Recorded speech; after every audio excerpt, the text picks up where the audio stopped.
Estando na hora marcada, presentes todos os componentes dessa egrégia turma, o ilustre representante do Ministério Público, nossa secretária, os ilustres advogados que vão fazer a sustentação oral, declaro aberta a sessão.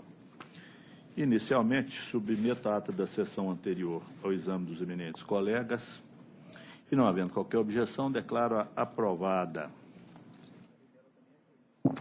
Senhor presidente, Pois não? pela ordem.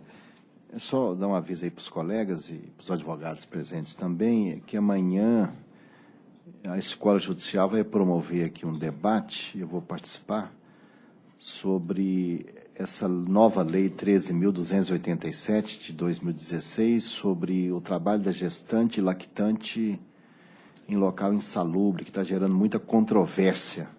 Então, os colegas ficam convidados, os advogados também, amanhã às 16 horas, aqui nesse plenário, eu vou fazer essa exposição aí sobre essa nova Lei 13.287, que proíbe o trabalho da gestante em local insalubre, que está gerando muita controvérsia, porque há situações que fica difícil o cumprimento dessa lei, no caso de hospitais, no caso de serviço terceirizado, microempresa. Vamos debater esse tema aqui amanhã às 16 horas. Pois é, às 16 horas amanhã nesse auditório, e já contando com a presença de Vossa Excelência, certamente será um debate muito profícuo e por alguém que está realmente afeito a essa matéria, tem estudado e tem trabalhado nisso, de forma que vai ser uma contribuição muito boa. Estaremos todos presentes aqui, com certeza. A nossa secretária para o pregão dos processos, observada a ordem regimental. Foi não? Para evitar que o advogado permaneça na plateia, até lá, eu gostaria de submeter a apreciação da turma. É o processo 1109-2013. 1109-2013. Vida da Guaiú Empreendimentos Imobiliários. Será que estão presentes? É do PJE ou impresso? Não, é PJE. PJE. Parte. Ele foi era horário, né, doutor Jales? Deixa eu verificar É aqui. físico. Deixa eu verificar. 9 horas. Não, ele não é físico, não, ele é PJE. Não, é no PJE. O adiamento pode comunicar, não tem problema nenhum. Não tem nenhum impedimento, não. Ah, é físico? Físico, né?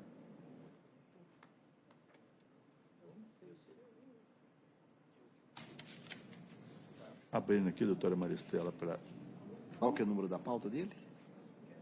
Pauta física, 26. 6 da pauta física. 26 da pauta do PJE, doutora Maristela. Não é físico? É processo físico? A 26... 20? 6 ou 3? 26. 6, 62, 26. 26 da pauta. O advogado é do reclamado? Da reclamada. Ah, tá. Foi o que requereu, né, doutora? Foi.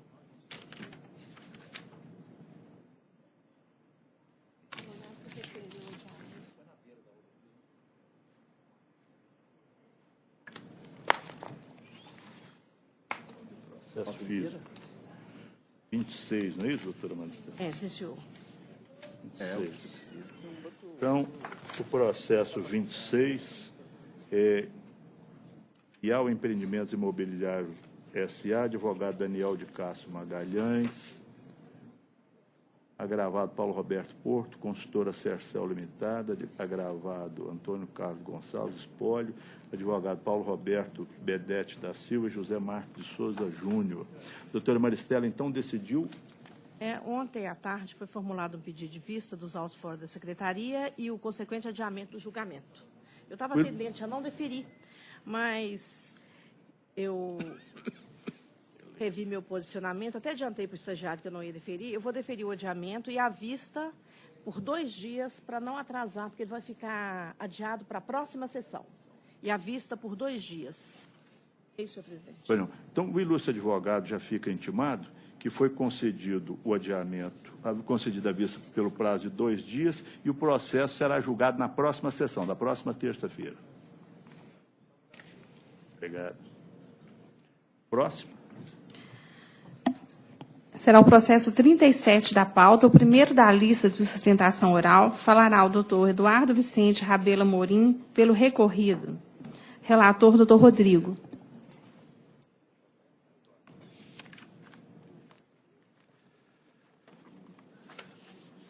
Doutor Rodrigo, você tem um problema com o cartão dele. Doutor Rodrigo, nos processos físicos, Vossa Excelência tem condição de verificar? Então, nós estamos no 37 da pauta.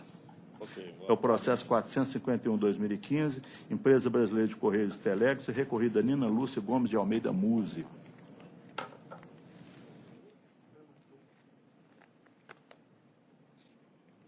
Como é que é? Não, mas esse ele tem condição. É? 37. No 37, doutor Rodrigo. Obrigada, viu? Presidente, tudo bem. Pedindo licença para ir diretamente à conclusão, estou conhecendo recurso no MED, dole provimento para excluir a condenação, diferenças salariais e reflexos decorrentes de progressões verticais e, por consequência, estou julgando a ação improcedente, inverto o ônus da sucumbência, isenta reclamante de pagamento de custos processuais por ser beneficiado da justiça gratuita. Essa é a minha proposta de voto, Excelência. O ilustre advogado fala pelo reclamado? É pela reclamante recorrida. Ah, então o senhor tem a palavra, doutor. Senhor presidente, demais componentes dessa grande turma, senhor procurador, senhores funcionários, prezados colegas. O presente feito se refere a uma situação efetivamente criada pela empresa dos Correios e Telégrafos, em que ela tinha um plano de cargos e salários de 2008, e esse plano de cargos e salário previa uma série de progressões que deveriam ter havido naquele tempo. Pois bem, a reclamante psicóloga, ela tinha efetivamente todos os requisitos para a progressão naquele plano, mas, no entanto, ela foi discriminada efetivamente, e ela fez prova, com documentos juntados até pela própria empresa, de que outros, na mesma situação, tiveram a progressão e ela não teve dita progressão.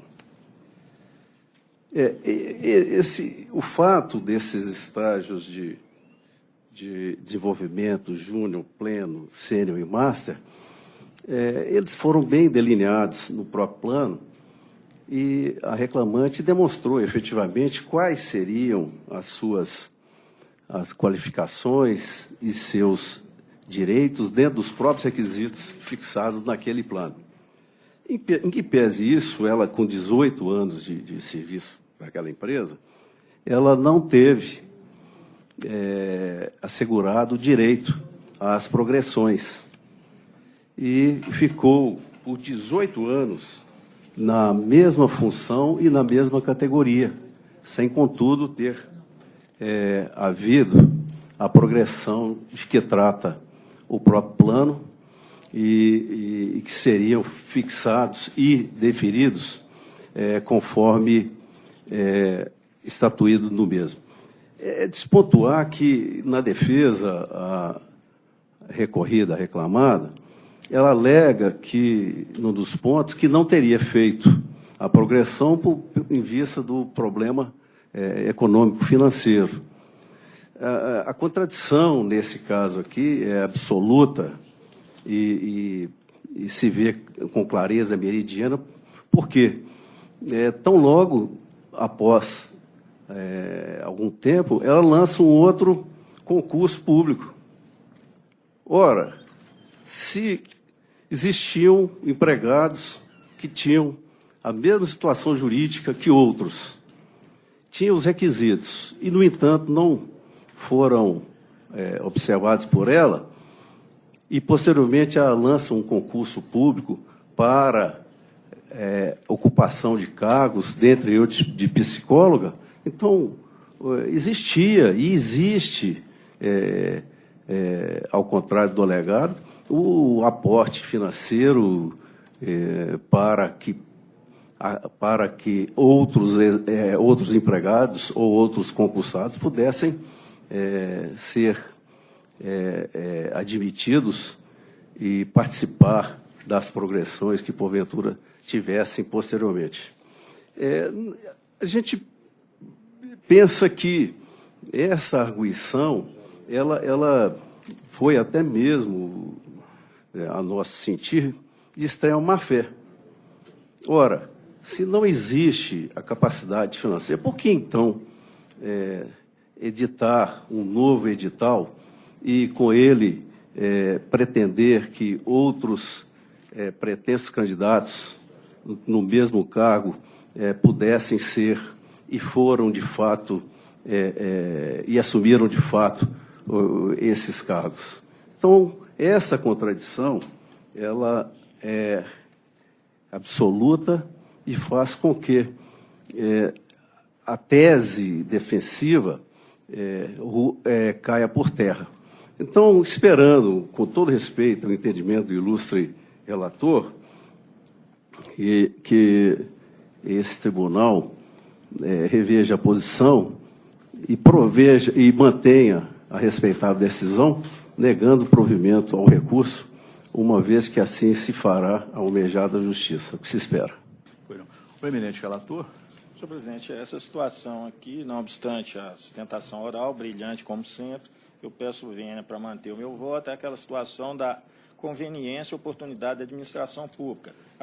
A concessão da progressão vertical, postulada pelo reclamante, não pode prescindir do atendimento a todos os requisitos objetivos previstos no PCS da reclamada. Não se trata, no caso, de uma mera omissão da empresa na realização de recrutamento interno, que foi a tese esposada na sentença recorrida. Mas, no meu entendimento, é um verdadeiro exercício de poder discricionário da empregadora, referente aos princípios da conveniência e oportunidade de serviço público, sem que tenha havido prova nos autos de que a RET tivesse dotação orçamentária para deflagrar o procedimento de recrutamento interno. Eu entendo essa situação que é muito parecida, data máxima vem, com aquelas promoções que estão sendo pedidas por merecimento contra a Caixa Econômica Federal. Exatamente a argumentação da Caixa é que o Poder Judiciário não pode ultrapassar o limite do poder discricionário do empregador de deflagrar o recrutamento interno e as provas, as avaliações e, principalmente, a existência da dotação orçamentária para a realização dessa progressão vertical ou promoções por merecimento. Data máxima vênia, minha proposta de voto é de conhecer o recurso, dar provimento para excluir a condenação às diferenças salariais e reflexo decorrente de progressões verticais. E, por consequência, estou julgando a ação improcedente, invertendo os ônus da sucumbência e isentando a reclamante do pagamento de custos processuais por ser beneficiado da justiça gratuita. Pois não. O eminente desembargador Sebastião Geraldo é o revisor. Senhor presidente, eu estou de acordo porque aqui é promoção vertical. A OJ do TST trata de promoção horizontal. E essa aí não tem dúvida que é uma condição puramente potestativa. Mas a vertical, o TST não vem aceitando por esses fundamentos. Estou acompanhando o relator. Eu sou o terceiro votante, também estou acompanhando, que acho que a matéria aqui é de direito administrativo. A Constituição manda que se realize, sempre que possível, o concurso público. O fato da empresa abrir ou não essa possibilidade de promoção vertical é uma matéria de relativa conveniência e oportunidade aí, um ato administrativo discricionário. E aqui consta do voto do eminente relator que é fato em controvérsia que a reclamante não participou de recrutamento interno, quer dizer, de concurso interno para promoção vertical. Então, por essas razões, também eu acompanho o voto do eminente relator e proclamo que a unanimidade prevaleceu, como foi anunciado anteriormente. O resultado fica proclamado. Muito obrigado. Bom trabalho para doutor. todos. Bom dia. Próximo. Será o processo 10 da pauta, um agravo de instrumento em agravo de petição, o terceiro da lista de sustentação oral. Falará, em primeiro lugar, o doutor João Braulio Faria de Vilhena, pelo agravante. E, após, temos a inscrição do doutor Tiago Flecha de Almeida, pelo agravado INSS. Relator, doutor Sebastião. Com a palavra, o eminente relator. Número? É o 10 da pauta. 10 da pauta. Sintesprev, MG, União Federal. Senhor presidente, aqui é um AIAP, Cato, e a minha proposta é de conhecer do AI e negar provimento. O eminente relator está conhecendo o agravo e negando provimento. Tem a palavra o ilustre procurador que fala pelo agravante, não é isso? Pois não. Com a palavra, doutor. Senhor presidente, senhores desembargadores, senhor procurador, senhores secretários, colegas presentes. O que está sucedendo nesse processo? Nós temos aqui uma liquidação de sentença que se iniciou em 1996, decorrente de um processo de 1990. E aí, ao se proceder à liquidação, o venerando acórdão proferido por essa turma determinou, primeiro, que fosse feita uma perícia, a complementação da perícia. E aqui já se vê o desvio que houve no processo.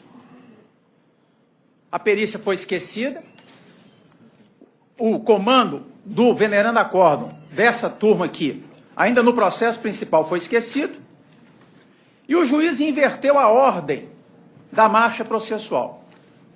Determinou ao próprio executado apresentar os cálculos. Pois bem, foi proferido o despacho de folhas 260 no processo, em que foi dado vista para o sindicato impugnar os cálculos ofertados pela própria INSS. O que fez o exequente?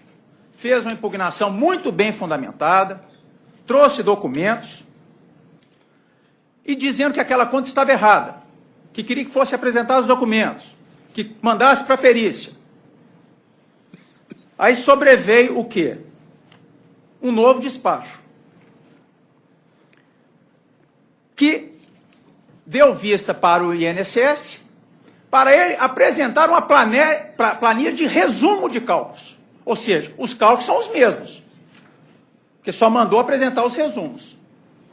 E as folhas 272, o juízo diz, literalmente, homologa os cálculos apresentados pela reclamada, as folhas 268 e 271. Isso é o resumo. Fixando o valor bruto, entanto. Aí ele vem expressamente e diz o seguinte: citem-se as reclamadas nos termos do artigo 535 do novo CPC. O que diz o artigo 535 do novo CPC? Quando o exequente apresentar os cálculos, abrir-se-á vista a executada no prazo de 30 dias para impugnação. Agora, a União vai impugnar os seus próprios cálculos? Data vênia. Isso é manifestamente impossível. Aí, não somente não foi dado vista desse despacho, o juízo vem e dá um outro despacho subsequente. Desse vista ao sindicato autor sobre os cálculos de folhas 268 e 271. Esse cálculo já tinha sido homologado na forma do artigo 535 do CPC. O que nós fizemos? Ora, se a conta é apresentada pelo INSS, não vai haver impugnação, evidentemente, porque o cálculo é do INSS. Ou seja, o juiz, literalmente, numa frase, homologou o cálculo da União, rechaçando todo e qualquer fundamento que foi apresentado pelo exequente. Então, como é que eu teria que, ao ver aqui como o juiz de primeiro grau fez, apresentar nova impugnação? Como que eu iria apresentar uma impugnação na forma do artigo 884, que prevê a execução, garantida a execução, que isso se dirige quando é ente privado? Então, vê-se que há aqui um tumulto processual. Quando houve homologação, não foi dado vista. Depois veio um despacho menor, dando-se vista, mas não revogou o primeiro despacho, que homologou os cálculos na forma do artigo 535. E se os cálculos estão homologados, e para ir para precatório, qual é a impugnação que existe? É o recurso para o tribunal. Eu não tenho que apresentar outra impugnação se os cálculos já foram homologados com a devida vênia. Então, houve aqui uma completa subversão. O sindicato está sendo, literalmente, cerceado no seu direito de defesa. Não lhe foi efetivamente oportunizada a liquidação, como determinou primeiramente o venerando acórdão, e eu levar a liquidação, ou dizer que eu teria que fazer nova impugnação, quando a conta está homologada pelo 535 e não pelo 880? Doutor, como é agravo de instrumento, o prazo é só de 5 minutos. O senhor podia concluir, por favor? Perfeitamente, na forma do artigo 104 do regimento. Pede-se, então, com a devida vênia, que seja provido o agravo, destrancado o agravo de petição, para que efetivamente seja prestada a devida prestação institucional pelo juiz de primeiro grau, ou já desde já transformado o agravo e acolhida a matéria de mérito. Justiça. Perdão. Com a palavra, o ilustre procurador do INSS. Excelentíssimo senhor presidente, excelentíssimo senhores desembargadores que compõem a segunda turma, excelentíssimo senhor desembargador relator, excelentíssimo membro do Ministério Público, demais advogados aqui presentes. De fato, estes autos 1172 trata-se de um desmembramento de uma execução de 1990 que está se arrastando desde 1990 até a presente data sem haver nenhum pagamento nestes autos. A Advocacia Geral da União, representando o INSS, numa audiência de conciliação, diante do valor apresentado pelo perito para poder promover o que seria novos cálculos, um vultuoso valor, se propôs a apresentar as contas nos autos e, claro, submeter essas contas a debate. Especificamente nesse caso, que foram eleitos 2 processos pilotos, 1171 e este 1172. No caso desses autos 1172, foi apresentado o cálculo pelo INSS, porque nestes autos, especificamente, só há servidores do INSS, não há servidores da União, e apresentado esses cálculos, foi inicialmente submetido ao sindicato, ao Sinduspreve, a análise, e foi solicitado pelo juiz, porque de fato o INSS não tinha apresentado a resumo de cálculos para facilitar a análise e, eventualmente, depois o prosseguimento dos autos do processo, apresentado pelo INSS.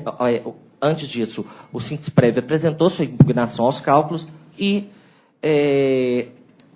na continuidade, de fato, foi homologado o cálculo pelo juiz de primeira instância, como é realizado sempre em autos semelhantes. Homologa-se o cálculo e, neste caso, de fato, porque como quem está apresentando a conta é a entidade de executação, dos executados,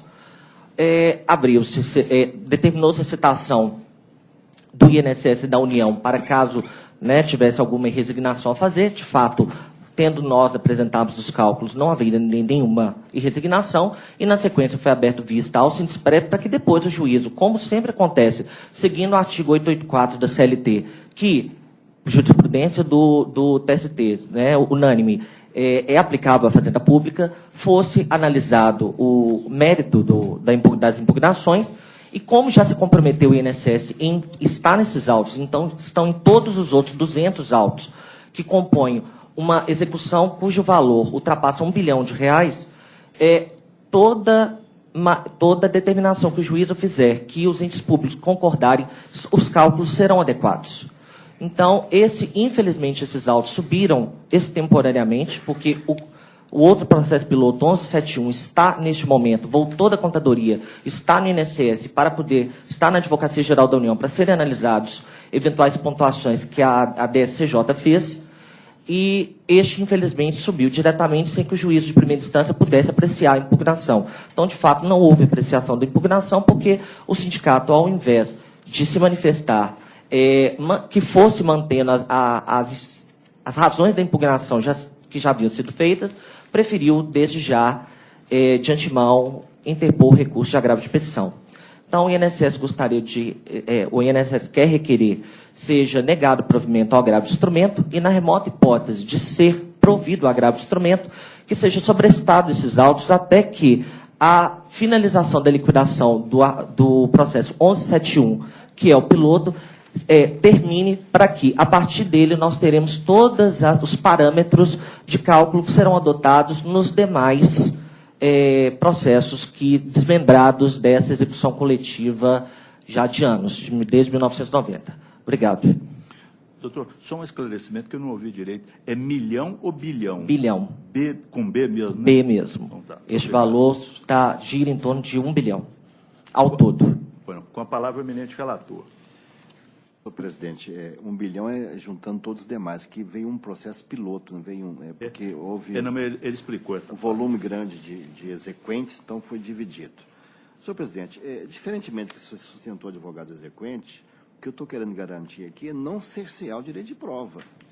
Porque uma vez que o juiz homologou os cálculos de liquidação, homologou o cálculo apresentado pelo INSS, era necessário submeter a análise do critério dos cálculos ao juiz de primeira instância, até para a gente julgar em grau de recurso e garantir o duplo grau de jurisdição. Porque imagina se eu conheço e julgo o AP aqui sem muita profundidade, não cabe nem recurso de revista de AP, aí sim estaria cerceando. Então, é um processo vultoso, foi suprimida uma etapa, isso não vai prejudicar, que ele pode embargar sim, ou impugnar os cálculos na primeira instância, e o juiz pronunciar aí sim, não mais no cálculo, na decisão interlocutória, na sentença de liquidação, pronunciar, e dessa decisão que caberia, aí cabe sim o agravo de petição para analisar os fundamentos dessa impugnação dos cálculos. Então, eu entendo que o juiz de primeiro grau agiu com acerto em não admitir o agravo de petição, e eu estou mantendo minha proposta de voto, citando outros precedentes da turma, e mantenho também a proposta de voto de negar provimento ao AI. Senhor presidente, a questão de fato. Pois não, perfeitamente, doutor. Ainda em primeira instância, quando foi proferido o despacho que denegou seguimento, nós fizemos embaixo de declaração.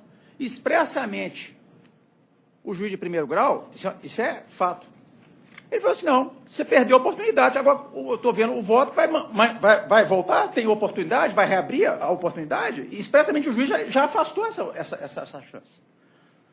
Senão nós não estaríamos insistindo aqui na tribuna. Cadê? Né? Só esse breve esclarecimento, obrigado. O ilustre procurador do INSS quer esclarecer alguma coisa também?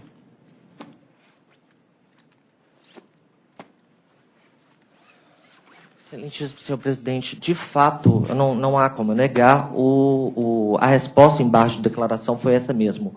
O fato é que é o seguinte, o INSS de forma alguma se opõe a que esses autos voltem à fase de impugnação de cálculos, porque não há o menor interesse nem do INSS e, por conhecer o advogado da União, que está atuando pela União, interesse em cercear a defesa e impedir que os exequentes recebam o que de fato tem direito.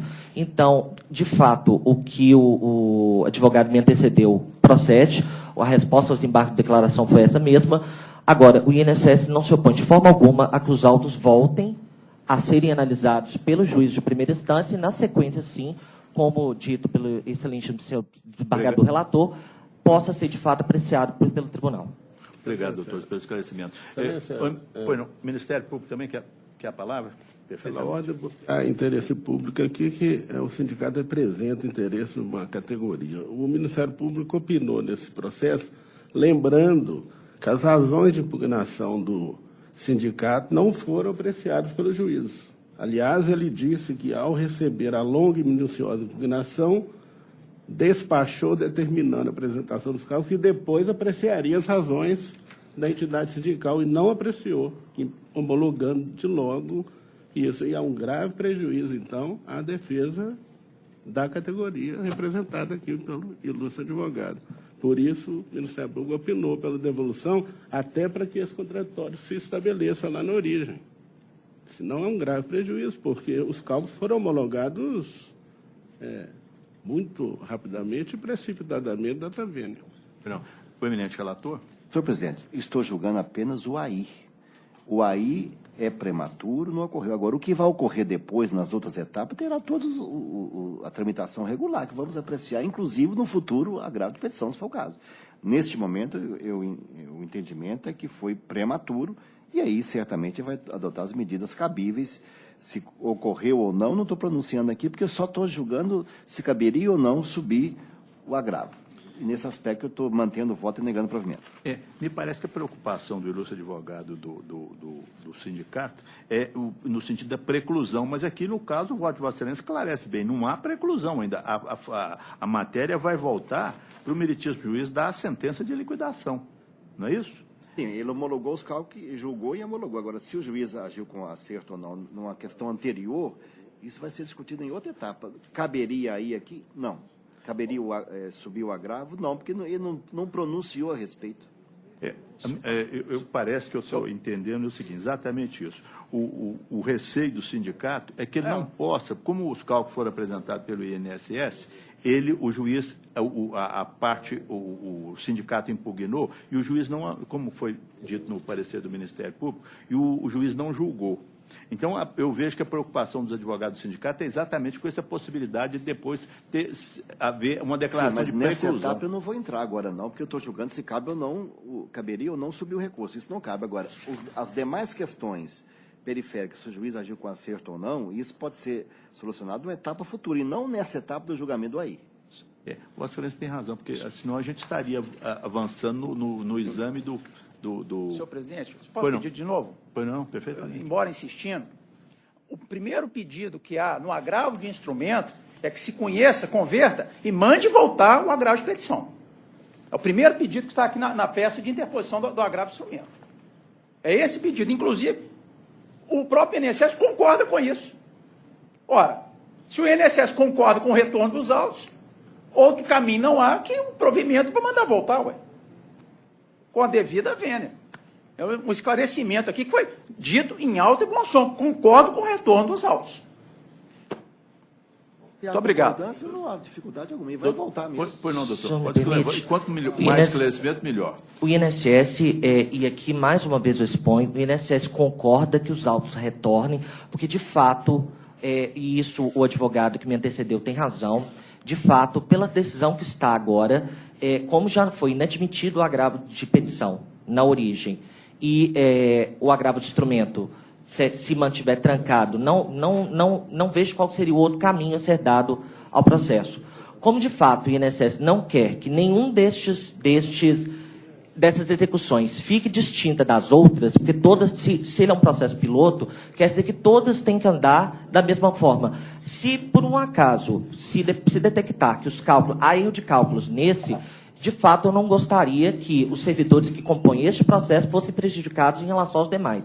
Então, o que a INSS concorda é que não seja julgado propriamente na sequência o agravo de petição, mas sim que seja determinado o retorno dos autos para apreciação da impugnação, e aí sim, como o outro piloto está em andamento, os dois andariam em conjunto e decisão que for tomada nele será tomada nos outros 200. Bueno, deixa eu tentar uma conciliação aqui. Presidente, mas só esclarecer, aí eu estou extrapolando no campo do agravo de instrumento. Basta o processo voltando às partes, entrar com a petição conjunta, dizendo isso, que o juiz vai aceitar naturalmente. Ao julgar, o que é o julgamento do AI? Caberia o juiz aceitar ou não AP? Eu estou julgando só isso. Ela agiu corretamente não aceitar o agravo de petição. Agora, as partes do processo retornando, vai voltar para lá, entram com a petição conjunta requerendo isso. O juiz não tem como evitar se há uma concordância das partes. Agora, eu não posso extrapolar o campo do AI para determinar isso.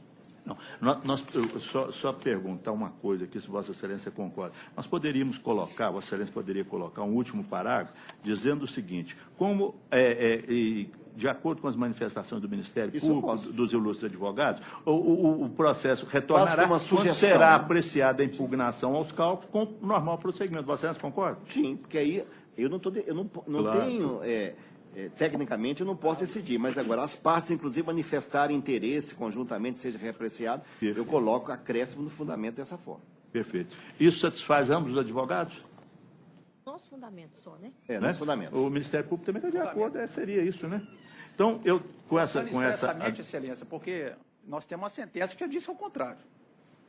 Pois não, doutor, Desculpa. É porque há uma sentença expressamente dizendo ao contrário. Então, é que se deixa, pelo menos na conclusão aí, no dispositivo, que expressamente, reabra-se a impugnação, a liquidação, o que for de direito, se entende? Doutor, o eminente relator, ele insiste o seguinte, ele está certo nesse ponto. Nós estamos julgando apenas o agravo de instrumento. Então, o que eu estou conseguindo aqui, ele constar um parágrafo da fundamentação último, dizendo o seguinte, como ainda não foi analisada a impugnação aos cálculos apresentada pelo sindicato, o meritíssimo juiz vai proceder à análise. Então, ele já é vamos dizer assim, uma recomendação, porque o Ministério Público está de acordo, Vossa Excelência quer isso, o INPS não se opõe. Então, até ele vai fazer essa redação, porque aí parece que nós compomos todos os interesses, é um processo voltoso, existe interesse público, então parece que é por aí, tá certo? Senhor presidente, senhor relator, Bueno, então, doutora Maristela, então deixa eu só terminar meu voto, já passo para Vossa Excelência. Então, com essa adequação, eu estou inteiramente de acordo com o voto do relator, vota agora a terceira votante, desembargadora Maristela.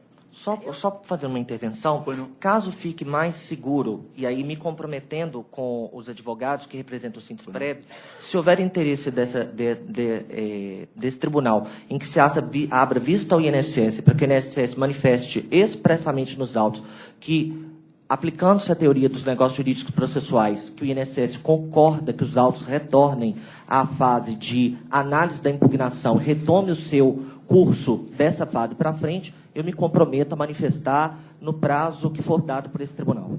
Eu acho até desnecessário, doutor, porque aí Vossa Excelência já disse, já foi gravado, o eminente relator já acolheu, então, nesse ponto, não há mais dificuldade. Quer dizer, vai ser, ele não vai dizer aqui na fundamentação, que na conclusão, ele está certo, nós estamos julgando o agravo de instrumento, mas vai ficar um parágrafo específico nesse ponto, que todas as partes, inclusive a manifestação do Ministério Público, é no sentido que o juiz julgue a impugnação aos cálculos de liquidação.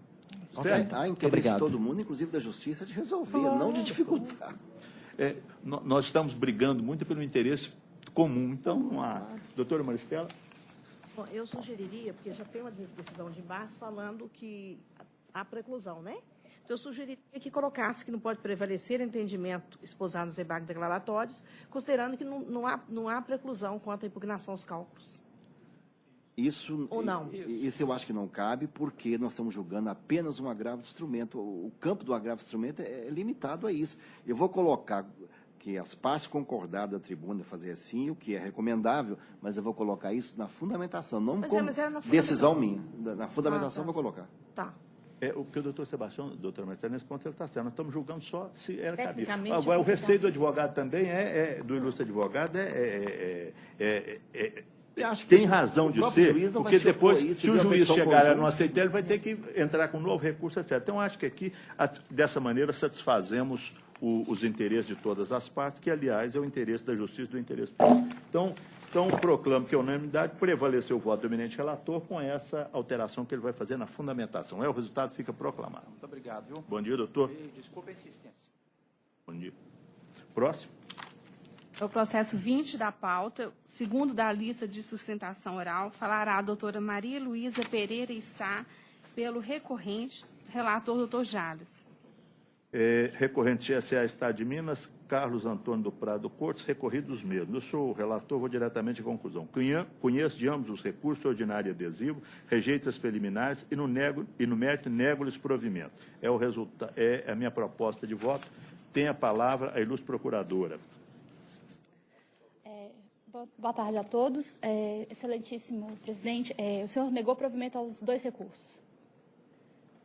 Desculpa, é que eu estava me arrumando.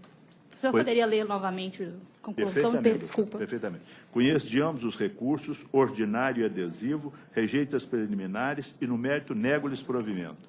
Eu estou aqui pelo reclamante, então eu gostaria de simplesmente falar um ponto sobre as horas extras, que é o recurso ordinário adesivo. Explicando que as testemunhas do processo, em geral, as testemunhas do reclamado, são sempre muito vagas. Contudo, a testemunha Eduarda Luiz Campos, do reclamante, deixa claro que, quando ele chegava, quando ele ia de manhã trabalhar, ele chegava às 9h e já encontrava o reclamante no local de trabalho e que o reclamante saía às 19h, ou seja, fazendo 10 horas de serviço no total. Pelo que nós requeremos, então, essas 2 horas extras por esse fato, por essa prova testemunhal. Perfeitamente. Tem advogado inscrito da outra parte? Não. A inscrição para sustentação oral é só da ilustre procuradora do reclamante. Em relação ao recurso do reclamante, eu estou decidindo o seguinte, confirmando a sentença. Como consta do depoimento das testemunhas, o reclamante também trabalhava em serviços externos, inclusive em viagens, sem controle patronal dos horários de trabalho, razão pela qual deve ser mantida a sentença quando indeferiu as horas extras e reflexos, considerando a exceção do inciso 1, artigo 62 CLT. Como ele ocupava cargo de relevância na organização empresarial e tinha essa liberdade, que está inclusive detalhada no voto, no restante do processo, então eu entendo aqui que não é cabível o deferimento de horas extras. Por essa razão, estou propondo manter a minha proposta de voto e colho o voto da revisora, desembargadora Maristela. Bom, a respeito das horas extras, só acrescento que a testemunha Eduarda Luísio, a que a doutora se refere, ela testificou que trabalhava de 14 às 19 e que esporadicamente trabalhava pela manhã. Então, se ela trabalhava esporadicamente pela manhã, eu não posso acolher a jornada de 9 às 19 pretendida pelo autor. E eu acompanho integralmente o senhor relator com esse acréscimo. Terceiro votante, meritíssimo juiz Rodrigo. Estou de acordo com o relator. Então, proclamo que a unanimidade prevaleceu o voto do relator, como foi anunciado anteriormente. O resultado fica proclamado. Muito obrigada a todos. Bom dia. Bom dia, doutora. Doutora Maristela, vou adotar os acréscimos de Vossa Excelência, vou acrescentar aqui que é importante também. Próximo.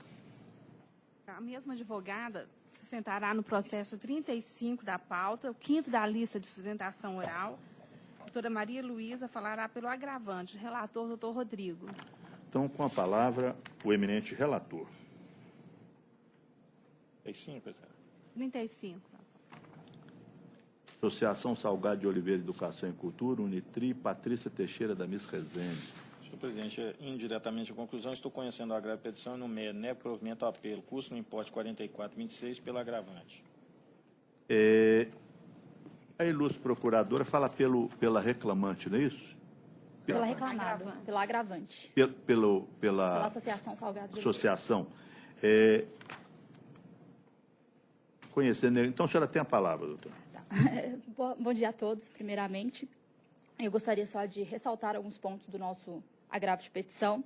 Em primeiro lugar, com relação ao ajuste do salário base, que em janeiro de 2017 o período colocou como 5,94%, quando a cláusula 45, parágrafo 5º da comissão da norma coletiva prevê o reajuste de 2,93%.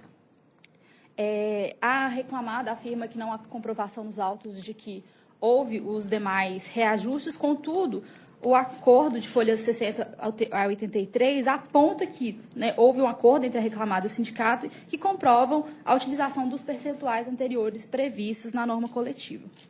Em segundo lugar, quanto ao adicional por aluno, acreditamos que houve um erro de cálculo, contudo, não conseguimos precisar exatamente o que aconteceu por conta da ausência de memória de cálculo. Requeremos, então, que seja refeito esses cálculos por conta dos exemplos trazidos no recurso ordinário. Além disso, ele teria sido aplicado por todo o período imprescrito, quando só começou a vigorar em 2007, quando da CCT deste ano.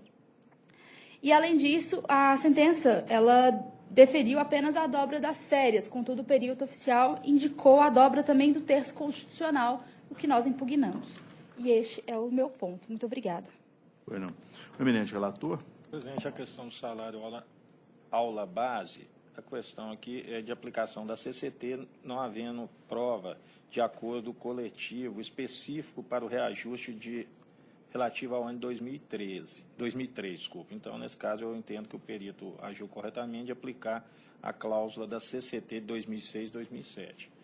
Provimento. Redução de salário hora-aula, eu entendo também que foi comprovada a redução do número de horas-aula de 20 para 19, deve prevalecer, então, os cálculos do senhor perito. Em relação ao adicional por aluno, também verifica a norma, os cálculos estão de acordo com a norma coletiva aplicável ao caso. Por fim, em relação à dobra das férias, entendo que 1/3 sobre a dobra das férias é mera consequência legal da norma constitucional que determina que as férias devem ser gozadas ou indenizadas com mais 1/3. Nesse caso, então, estou conhecendo o agravo de petição e no MED, provimento apelo, custas no importe 44,26 pelo agravante. É a minha proposta de voto. Desembargador Sebastião, revisor. Senhor presidente, eu também estou de acordo, começando pelo fim, a dobra das férias é mera consequência. Adicional por aluno, se tivesse mais de 65, foi apurado dessa forma. Como as demais questões, o perito mencionou, eu estou de acordo, acompanho o relator. Eu peço, vênia, Vossa Excelência, o eminente relator, eu aqui no valor do salário aula base, eu tenho uma divergência. Como foi determinada a perícia contábil, cabe ao perito verificar a concessão do reajuste de 2003, solicitando os documentos da reclamada. Porque esse processo é de 2010 e nós estamos falando de um reajuste de 2003. A reclamada, possivelmente, pode até não ter mais esses originais desse documento, porque já passaram os 5 anos que ela deveria manter a guarda desses documentos. Então, eu estou entendendo aqui que o perito, nesse ponto, o perito não cumpriu o que foi determinado. Ele teria que pedir, já que houve esse reajuste em 2003, a reclamada fala que concedeu, se é perícia contábil, eu acho que ele teria que verificar isso. Eu mantenho... O voto, ele aplicou a CCT, o reajuste previsto na CCT. Então, data máxima, acho que a empresa que deveria ter trazido... O voto modificativo é ônus dela. Pois é, mas pensa bem, aconteceu em 2003. Aí fala, não, em 2003 eu concedi o reajuste. Então, agora nós estamos mandando aplicar o reajuste desde 2003. Em perícia, porque é fase de execução, é agravo de petição, é perícia contábil. Então, acho que o perito teria que ter verificado isso. É obrigação dele. Eles não trouxeram, então, essa Vossa Excelência mantém o voto. Doutor Sebastião mantém. Então proclamo que, por maioria, prevaleceu integralmente o voto do eminente relator, vencido o terceiro votante em relação ao valor do salário aula base. O resultado fica proclamado. Muito obrigada a todos. Bom dia. Próximo.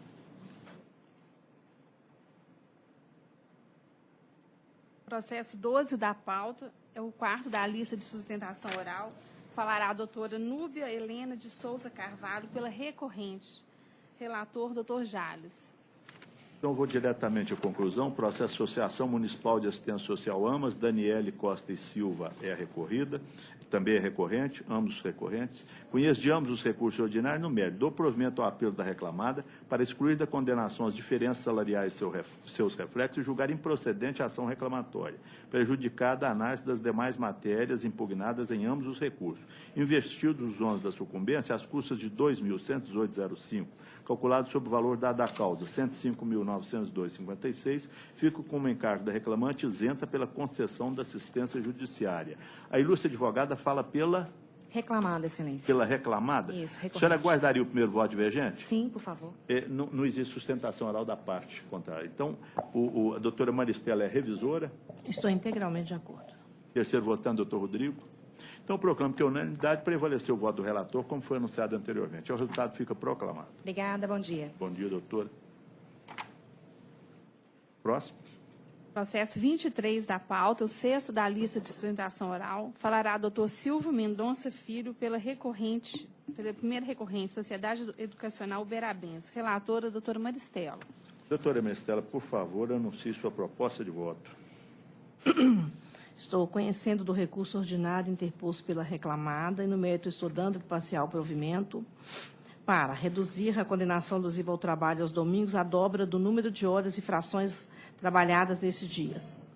Determinar a aplicação da TRD como índice de correção monetária durante todo o período da condenação. Facultar a reclamada a comprovação de sua isenção tributária na fase de liquidação. Mantenha o valor da condenação porque é ainda compatível. O ilustre advogado fala pela reclamada. Reclamada, excelência. Com reclamante? Pela reclamada, excelência. Pela reclamada. Como o provimento é parcial, o senhor tem a palavra, doutor. Perfeitamente. Excelentíssimo senhor presidente, na pessoa de quem cumprimento os demais integrantes dessa egrégia turma, serventuários, colegas presentes. Em virtude do pronunciamento do voto da ilustríssima desembargadora relatora, apenas um ponto gostaríamos de enfatizar dessa tribuna, e que diz respeito à atividade extraclasse, cujo nosso constituinte foi condenada ao pagamento do adicional de 20%. Entendemos, excelência, que o adicional extraclasse, embora seja inerente à profissão dos professores, no caso em tela, ele não é aplicável, em razão de tratar-se de uma prestação de serviço de ensino à distância. O ensino à distância, no caso dos autos, o professor não exerce suas funções fora do âmbito e do horário pré-estabelecido contratualmente e do âmbito da escola. Todas as atividades são exercidas dentro da escola e estritamente no cumprimento do horário pactuado entre as partes.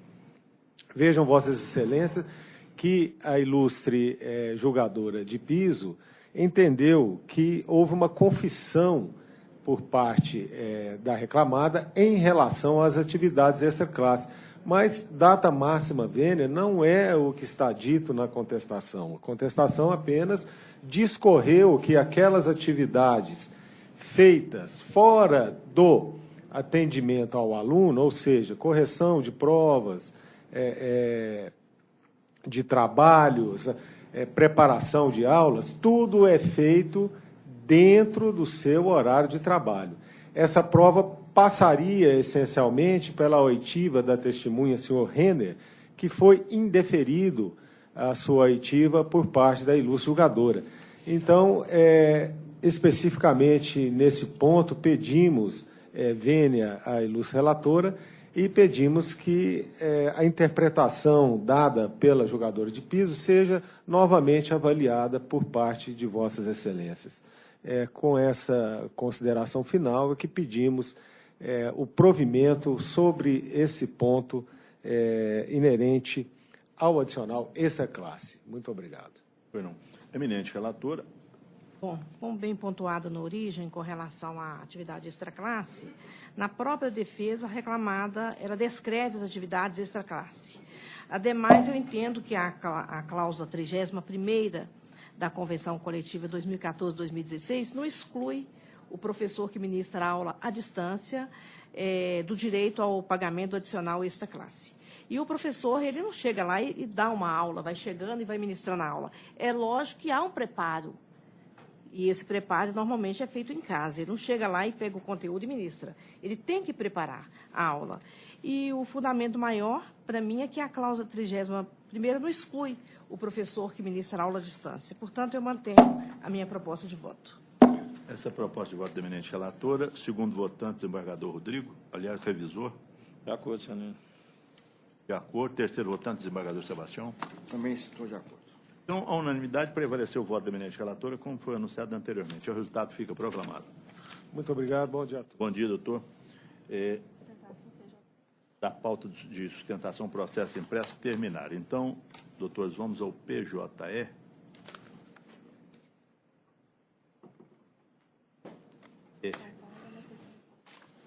Começamos com a sessão do Jales, em razão da preferência. Físico. Crônico. Começamos, então, na minha sessão. Na sessão do doutor Jales, no processo 18, o advogado de São Paulo, doutor Felipe Botrel Mansur Loureiro. 18 da pauta das 9h33.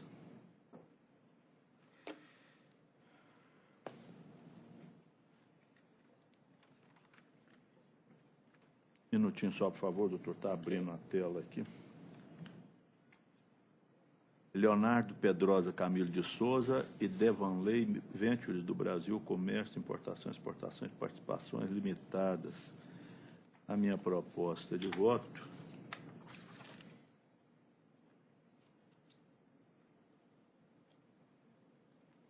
é conhecer do presente recurso e, no mérito, dar-lhe provimento parcial para reformar a sentença, julgar parcialmente procedente a ação reclamatória e condenar a reclamada. 1.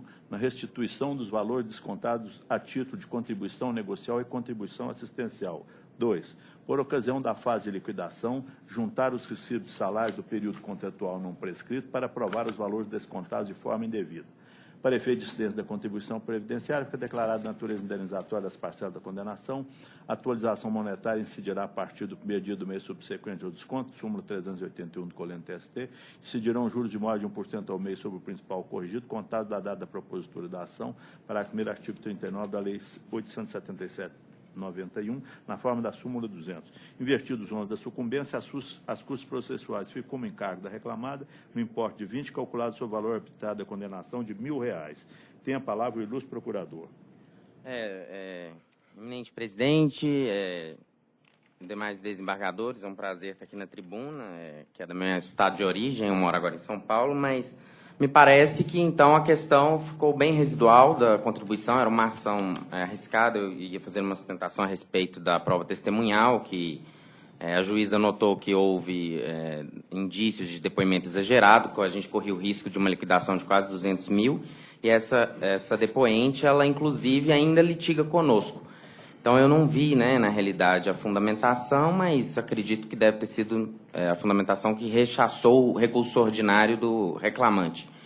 Mas, então, eu gostaria de reiterar da questão do depoimento exagerado, apenas, mas não é me parece que seguiram, né, as contrarrazões, uma vez que manteve só a contribuição, a questão da ressarcimento da contribuição sindical. Então, eu vou só falar sobre a contribuição sindical, que eu me recordo que isso consta na Convenção Coletiva de Trabalho, ainda que, particularmente, eu acho que não seja adequado esse desconto, sem ser aquele da Constituição, mas consta das convenções coletivas do trabalho. Então, apenas para constar, porque como é uma loja grande, a Lacoste, a gente tem lojas no Brasil inteiro, acontece de alguns estados sindicato, né, ele forçar essa contribuição residual, que escapa da Constituição Federal e, enfim, então a gente entende também por ser devido esse desconto residual, por constar especificadamente nas convenções coletivas.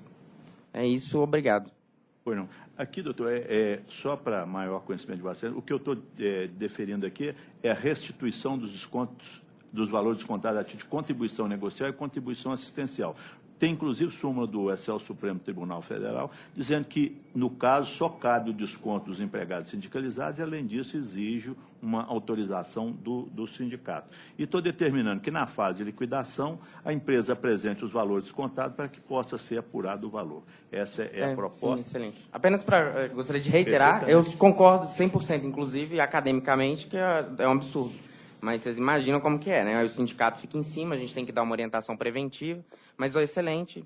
Vossa Excelência diz que consta da convenção coletiva. Existem vários estados, pois inclusive, perguntam, né? A gente o problema é o seguinte, trabalha mais no preventivo, né? Pois é, mas o problema é o seguinte, aqui cabe, como o Supremo Tribunal já decidiu, cabe ao empregado dizer se concorda ou não. Então a empresa tem que colher essa manifestação, se não for, não existe. É claro, excelente, concordo.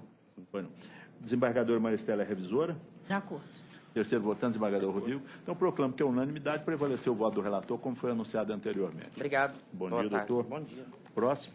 Agora, na sessão de 9h44, advogado de Uberlândia. Sessão doutor Rodrigo Ribeiro Bueno, das 9h44. Processo 22 da pauta, falará o doutor José Luiz Gonçalves de Souza Cruz, pelo recorrente reclamante. É sustentação oral à distância? Não, é o advogado está presencial. presente.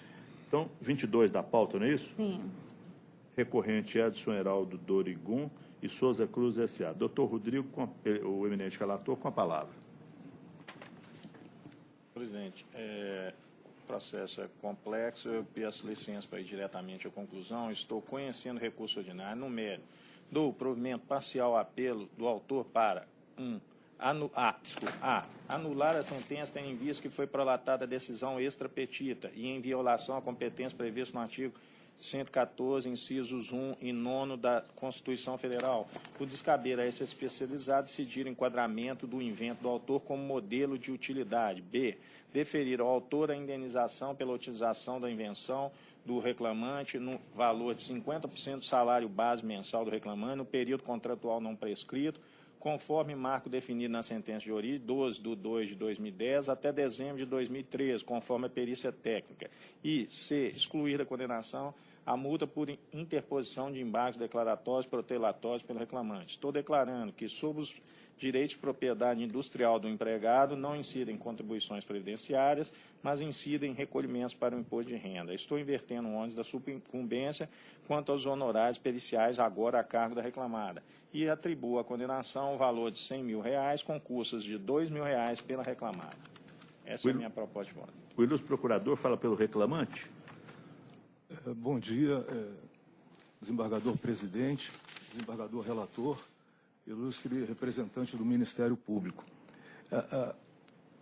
O processo corre em segredo de justiça. Não sei se... gostaria apenas de enfrentar a questão do cerceamento de defesa relativamente ao laudo pericial.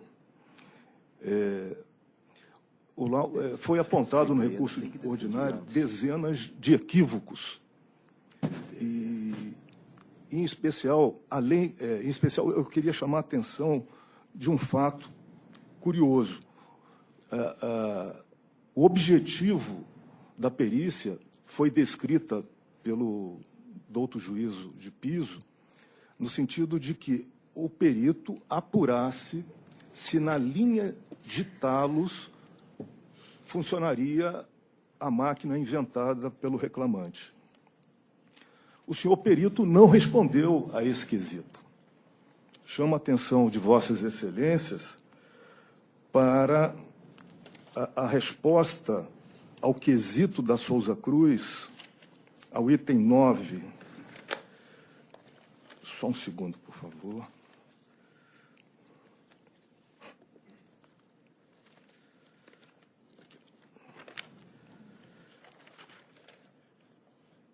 Responde o senhor perito. A peneira a que se refere a certidão do oficial de justiça está instalada na linha de processamento de talos de fumo, que não é objeto dessa demanda e, portanto, irrelevante se pode ou não ser suprimida. Ou seja, o objetivo da perícia não foi respeitado, acatado pelo seu perito. Ele não respondeu efetivamente se estava instalado na linha de talos ou não. E qual a importância disso? É muito importante porque nas fábricas da Souza Cruz, no Brasil, existe duas linhas, né? A de lâmina e a de fumo. Então, o recorrente entende necessário a realização de nova perícia. É isso, senhor presidente. O eminente relator. O presidente, data máxima vênia da sustentação oral, a perícia foi bem específica, a perícia técnica realizada nos autos pelo doutor Silvio Ortega Filho, não deixa dúvida de que o invento, uma espécie de peneira, cuja patente tem como titular a reclamada e como inventor do reclamante, foi utilizado no processo fabril da reclamada de 2003 até dezembro de 2013, data máxima vênia. Então, eu estou entendendo que, nesse caso, como foi utilizada a peneira, né, essa espécie de peneira, tem o nome de transportador de separação de pequenas partículas de fumo, cabe sim a indenização ao reclamante, porque ele foi o inventor dessa patente, evidentemente com a utilização dos equipamentos e de todo o know-how da empresa, do processo fabril da empresa. Data máxima vênia, um pedido que foi feito pelo reclamante é que ele tivesse uma indenização com base nos lucros da empresa, com a utilização dessa espécie de peneira, esse transportador aéreo, né? Transportador de separação de pequenas partículas de fumo. Essa justa remuneração, que eu entendo, no caso, por aplicação não por aplicação de, como foi pedido, de uma indenização com base nos lucros da empresa com a utilização do equipamento, porque eu entendo que, pela lei, quem utiliza, a quem cabe explorar esse invento é o empregador, com base na Lei 9.279. Então, quer dizer, o empregado, cabe a ele apenas a justa remuneração e não parte dos lucros com a utilização desse equipamento que foi inventado. Então, nesse caso aqui, aplicando por analogia a regra do parágrafo 1º do artigo 88 dessa mesma lei de propriedade industrial, Lei 9.279/96, é que eu fiz uma proposta de voto de aplicar um redutor no salário básico que o empregado tinha para efeito de arbitramento dessa indenização, por analogia com o parágrafo 1º do artigo 88. Nesse caso, eu entendo que a perícia não foi nula, a perícia foi relevante exatamente para apurar que, inclusive, como que o empregado vai ter participação no lucros se foi apurado por esse perito técnico, uma perícia conclusiva que a peneira em questão nem está sendo mais utilizada. Data máxima vênia, como nós vamos aplicar lucros, participações no lucro da utilização de um equipamento que nem está sendo mais utilizado no processo fabril da empresa até o término da patente. Então, nesse caso, é um processo complexo, realmente é um processo diferente, complexo, e, nesse caso, a minha proposta de voto é no sentido de dar provimento parcial ao apelo do autor para anular a sentença, porque o juiz, inclusive, ele, data máxima vênia, eu acho que ele extrapolou. Hora nenhuma a empresa pediu, negou a existência da invenção, e o juiz, data máxima vênia, considerou que aquele invento não era um invento, era um modelo de utilidade. Data máxima vênia, ele praticamente quebrou a patente de uma peneira, né, desse objeto, desse equipamento que foi utilizado longos e longos anos pela empresa. Data máxima vênia, eu acho que, nesse caso específico, eu acho que a decisão foi extrapetida. Mas não para efeito de anulá-la totalmente, mas para corrigi-la no efeito, nesse efeito que ela extrapolou, salvo melhor juízo, eu acho que ela extrapolou ao declarar que não existe invenção, que existe um modelo de utilidade. Nesse momento específico, eu anulo a sentença só nesse caráter específico, entendendo, nesse caso, o juiz violou a competência da justiça especializada e prolatou decisão extrapetida. Mas, em contrapartida, nasceu para o empregado o direito de uma indenização justa, que, no caso, foi deferir a indenização pela utilização da invenção do reclamante no valor de 50% do seu salário base mensal no período não prescrito, que foi de 12/3/2010 até dezembro de 2013, que foi a data que a perícia apurou que foi utilizada essa espécie de peneira que foi inventada por ele, utilizando todo o cabedal e know-how da empresa, utilizando todos o maquinário da empresa. Mas também estou excluindo da condenação a multa por interposição de embargos declaratórios protelatórios pelo reclamante. Essa é a minha proposta de voto. Foi não. O revisor desembargador Sebastião Geraldo, segundo votante. Senhor presidente, como disse o relator, é um processo um pouco diferente, vez por outra aparece aqui, mas são mais raros. Eu tenho algumas pequenas divergências. Primeiro, quanto ao julgamento extra petita, eu acho que não caberia nulidade, que a nulidade eu devolvo para o juiz corrigir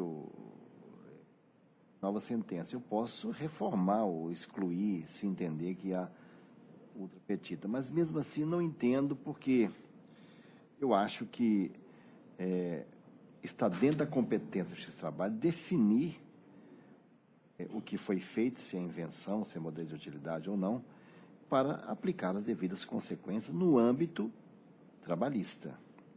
Então, porque eu acho que fica até um pouco contraditório declarar incompetência e depois apreciar a questão de mérito do valor da indenização cabível, que seria mesmo indenização do valor dos ganhos que caberia ao titular ou cotitular da invenção.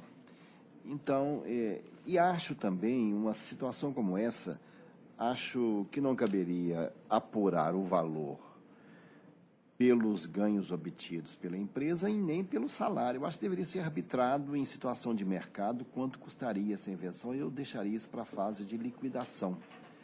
Eu acho temerário qualquer dos dois parâmetros, não pelo valor obtido pela exploração comercial da empresa e quanto ao salário do trabalhador. Eu deixaria isso para apurar na fase de liquidação por uma perícia.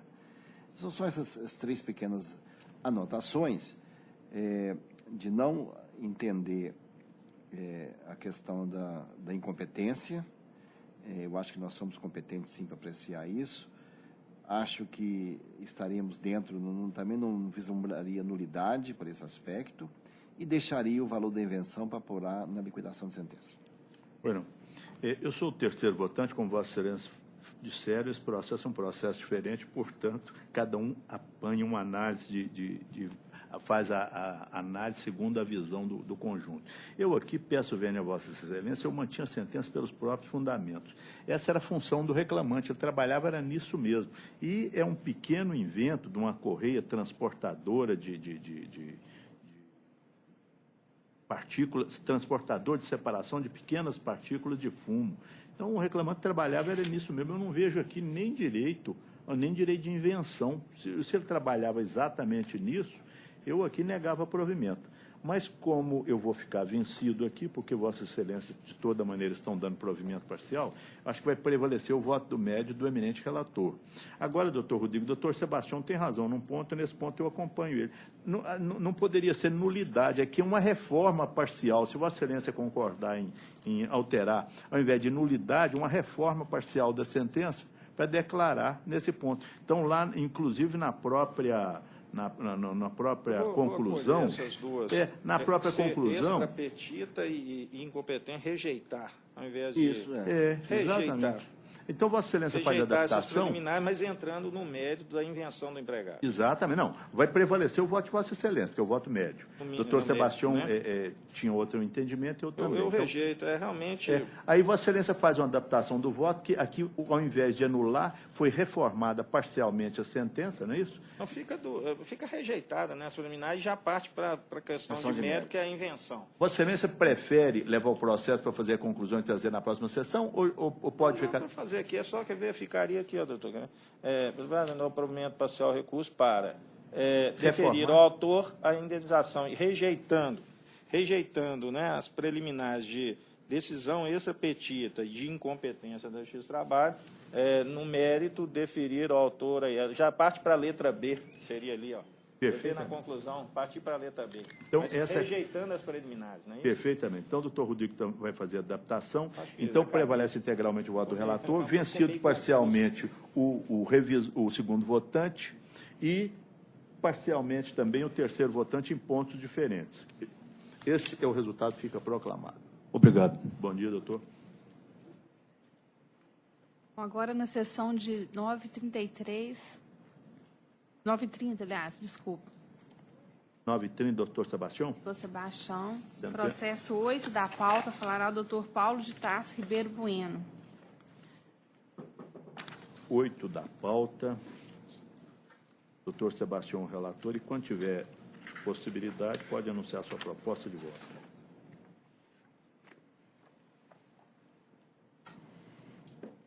Presidente, no processo número 8, eu estou conhecendo, 8 é Pedro Ireno da Silva, não é isso? Isso, Pedro Ireno da Silva, metalúrgico e Estou executivo. conhecendo o recurso do reclamante no mérito rejeito exterminado de nulidade, processamento de defesa e nego provimento do recurso mantendo a sentença. O eminente relator está conhecendo e negando provimento. O ilustre procurador fala pelo reclamante? Recorrido, Pelo recorrente. Então, tem a palavra, doutor. Não, recorrido. É recorrido? Eu aguardo. O senhor aguardaria o primeiro voto divergente? Sim. Eu sou o revisor, estou de acordo. Terceiro votante, doutora Maristela. Também de acordo. Então, a unanimidade prevaleceu o voto do relator, como foi anunciado. E o resultado fica proclamado. Então, vamos, dar Sessão preferência de 9h33. ao ilustre advogado. Vamos agora para a sessão de 9h33. 9h33. Processo 7. Processo número 7. Processo número 7. Pauta.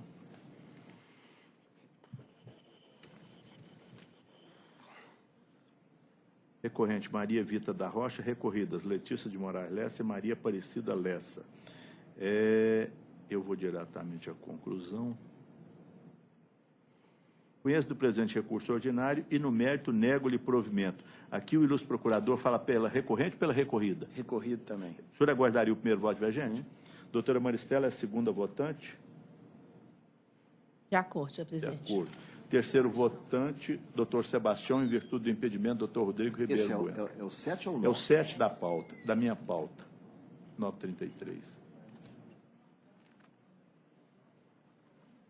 São dois? Eu tinha olhado. Vossa Excelência quer vista em mesa? O 7 já tinha antes, já tinha. Sim, o 7 eu já votei. Espera só um pouquinho, presidente, só vou analisar. Pensei que fosse de agora. Eu sou de acordo, a justa causa, abandono de emprego, mas estou de acordo. Então, proclamo que a unanimidade prevaleceu o voto do relator, como foi anunciado. Próximo. Agora é o 9 da pauta, de 9h33. Também com o mesmo ilustre procurador. 9.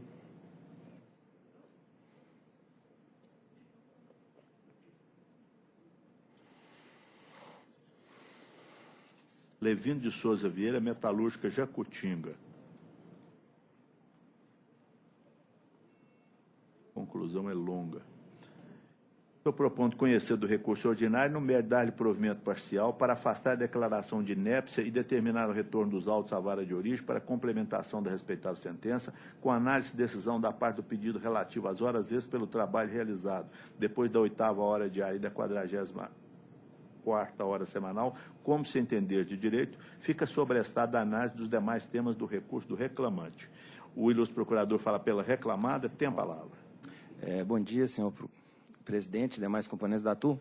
Esse caso é praticamente idêntico ao que foi julgado agora pelo doutor Sebastião, como relator. Mas tem essa questão da inépcia, que no outro não teve a inépcia. Mas, no outro processo, considerou-se válidos os cartões de ponto, e mesmo porque eles foram juntados pelo próprio reclamante. Então, data vênia, se entender pelo afastamento da inépcia, devia apenas a apuração dessas horas extras pelos próprios cartões, já que foram juntados pelo reclamante. E a questão da inépcia também, porque, data vênia, o reclamante ele fala exatamente o seguinte: chegando antes e saindo depois. Mas ele não fala qual o tempo antes nem o tempo depois. Realmente o pedido é totalmente genérico e a inépcia teria que ter sido mantida nesse sentido. Ele não fala quanto tempo antes nem quanto tempo depois. Então, data vênia, apesar da ausência da primeira reclamada, em razão da responsabilidade e do fato de que a confissão ela não alcança os litisconsortes, entende-se deveria ser mantida a inépcia também. Obrigado. Nesse caso aqui, o reclamante, como foi dito da tribuna, a fundamentação da inicial não é nenhum primor de redação. Mas no pedido, essa parte do pedido, ele pede as horas extras pelo trabalho realizado depois da 8ª hora e 44ª semanal. Como tem cartões de ponto, eu achei que aqui não poderia ser declarada a inépcia nesse ponto. O ministro do Juiz tinha que apreciar. E como ele tem que apreciar para evitar nulidade por supressão de instância, eu estou anulando a sentença e devolvendo para apreciar essa parte. Essa é a minha proposta de voto. Doutora Maristela é segunda votante. Também estou de acordo, porque eu acho que a informação básica ele prestou, que trabalhava, extrapolava a jornada legal e que chegava antes e saía depois. Poderia ter indicado a jornada, porque até em caso de confissão fica até difícil para o juiz fixar a jornada, mas eu acho que pela simplicidade do processo trabalhista deve ser apreciada e julgada o pedido. E nesse caso, como foi dito também, ele tem cartões de ponto. Tem cartão de ponto, mais um motivo não tem como. Doutor Rodrigo tem pedido, terceiro votante, doutor Sebastião. Então, a unanimidade prevaleceu o voto do relator, como foi anunciado. Ok, obrigado. Bom dia, doutor. Próximo. Agora a sessão de 9h36. Sessão 9h36, doutora Maristela. O processo 3 da pauta falará a doutora Nádia Lúcia Pinho Abreu pelo recorrido. É o 36, né? Desculpa. 3 e não 36. 3 da pauta. Estou abrindo aqui.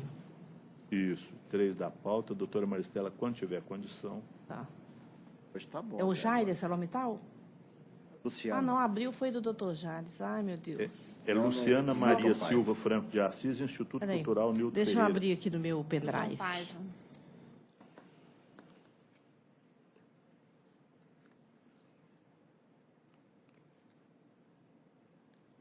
10.331, né? É o Amintas? Não, 10.148. Ai, meu Deus. Luciana Maria da Silva, Instituto Cultural consegui Nilton abrir. Paiva. Luciana, Instituto Nilton de Paiva. Bom, estou conhecendo o recurso ordinário interposto pelo reclamante no mérito, estou negando o provimento. É a questão da prescrição, né? A ilustre procuradora fala pela reclamada. Pela reclamada. recorrida. A senhora aguardaria o primeiro voto divergente? Sim, claro. Doutor Rodrigo, segundo votante. De acordo. Terceiro votante, doutor Sebastião. Também estou de acordo, está prescrito. Então, Obrigada. unanimidade, prevaleceu o voto da relatora, como foi anunciado anteriormente. Obrigado, bom dia. Bom dia, doutora. Próximo. Agora a sessão de 9h44. Voltamos à sessão, doutor Rodrigo. 9h44.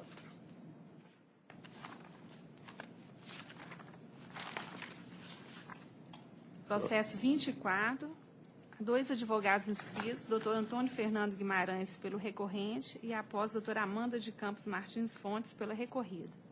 24 da pauta, o doutor Rodrigo é o relator e vai anunciar sua proposta de voto, por favor.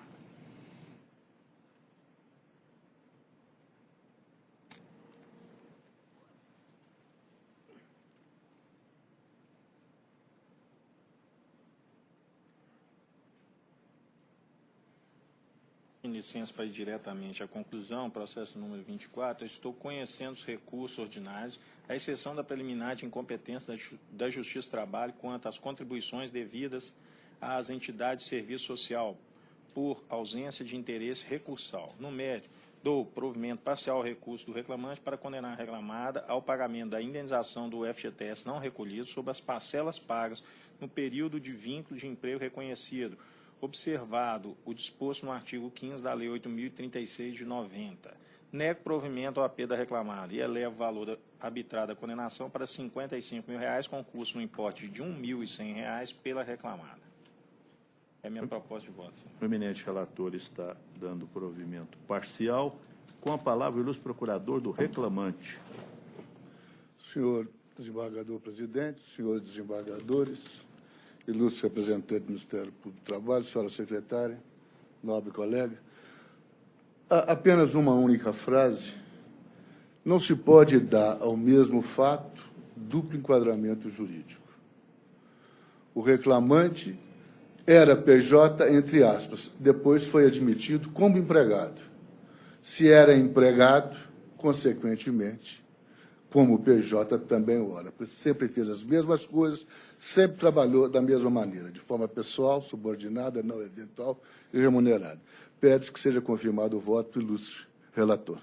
Justiça. Pois não. Com a palavra, a ilustre procuradora da reclamada. Bom dia, ilustre presidente, demais componentes da turma. Data máxima vênia ao entendimento do ilustre desembargador relator. No presente caso, os elementos caracterizadores da típica relação empregatícia não se encontravam presentes, pois as próprias características da relação havida entre as partes impedem o conhecimento do vínculo, já que é facilmente constatada a total ausência de subordinação, habitualidade, onerosidade, dentre outros. Assim, diante da ausência dos requisitos inseridos no artigo 3º da CLT, a recorrente reitera os termos do recurso e pede o conhecimento do presente recurso. Pois não. Com a palavra, o eminente relator. Presidente, esse processo aqui é paradigmático. O depoimento do preposto já diz tudo. O reclamante, como PJ, fazia o mesmo serviço que ele fazia na época de empregado. Estava sujeito às mesmas obrigações, às mesmas atividades, subordinação, as mesmas pessoas, data máxima vênia, típico caso de pejotização. No caso, eu estou dando, então, um provimento ao recurso do reclamante, porque eu entendo que a prescrição, no caso aplicável, ela é trintenária, e o juiz tinha aplicado uma pressão quinquenal. Nesse caso aqui, como tem parcelas, salários que foram pagos, sobre os quais incidirão o fundo de garantia com prescrição trintenária, em razão daquela modulação de efeitos que o Supremo Tribunal Federal deu. Quanto ao recurso da empresa, eu estou negando provimento. Essa é a minha proposta de voto. Segundo votante, desembargador Sebastião Geraldo. Senhor presidente, esse processo aqui é resultado de uma evolução, né? Começou primeiro o Taylorismo, depois veio o Fordismo, depois o Toyotismo, agora o Pejotismo. Então, está caracterizada a situação de PJ e que, na realidade, era empregado, um falso PJ, e eu estou acompanhando integralmente o voto do relator. Peço vênia, Vossa Excelência, o eminente relator, eu vou ficar vencido, porque meu entendimento é esse. Ninguém é obrigado a constituir pessoa jurídica. Quando alguém constitui uma pessoa jurídica para ser beneficiado, para pagar menos imposto de renda, para não pagar contribuição previdenciária, ele assume as obrigações próprias perante o registro de comércio, perante as entidades do fisco. Aí, depois de muitos anos, ele vem aqui e fala, não, eu era empregado, mas me obrigaram a constituir uma firma. Eu não sei como é que alguém pode obrigar o outro a constituir uma firma. Então, acho que aqui há um conluio fraudulento contra a Previdência, contra o fisco federal, estadual e municipal. Então, por essa razão, eu dava provimento ao recurso e excluir a relação de emprego. Mas fico vencido e proclamo que prevaleceu integralmente o voto do eminente relator, vencido o terceiro votante. Esse é o resultado, fica proclamado. Saudamos o ilustre procurador. Evoluiu muitas ideias. Que ele também pensa assim.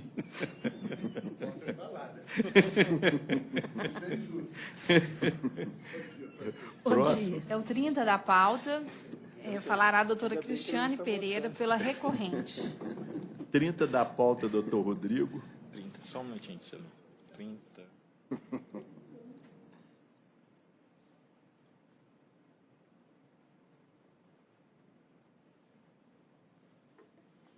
Da pauta. Vamos lá. Estou conseguindo. É do meio, foi uma boa. Vamos lá.